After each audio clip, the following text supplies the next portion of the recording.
Hi friends, நம்ம இன்றைக்கி வந்து முத்து சோளக்கருது தான் பார்க்க போகிறோம். இந்த முத்து சோளக்கார்ன் ஸ்வீட் கார்ன் செய்யலாம். இப்போ வந்து இது வந்து பார்த்திங்கன்னா பார்த்தாலே தெரியுது, கொஞ்சம் நல்லா தான் இருக்குது. இப்போ நம்ம ஒன்று செலக்ட் பண்ணி எடுத்தாச்சு. இந்த கார்னை வந்து இப்போ நம்ம எடுத்துக்கலாம். ஏதாச்சும் கீழே சாச்சி திருவினா வந்துடும். அப்புறம் இதை உரிக்கலாம் பாருங்கள். அதை வந்து உரிச்சிட்டேன். பார்த்திங்கன்னா நல்லா இருக்குது. இது முடி மாதிரி இருக்குது பாருங்க. இப்போ நம்ம வந்து 3 எடுத்துருக்கோம். இந்த 3 எடுத்து இது வந்து நம்ம ஸ்வீட் கார்ன் செய்யலாம்.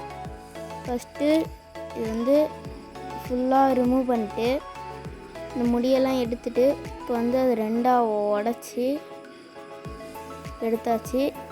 இது அப்படியே குக்கரில் வச்சுக்கலாம். இப்போ குக்கரில் வச்சு வந்து நம்ம வெளில எடுக்கிறோம். இப்போ வெளில எடுத்து வச்சுட்டு இப்போ நம்ம எடுத்து சாப்பிட்றதான். மறக்காமல் லைக் பண்ணுங்கள், ஷேர் பண்ணுங்கள், கமெண்ட் பண்ணுங்கள், சப்ஸ்கிரைப் பண்ணுங்கள். பாய்.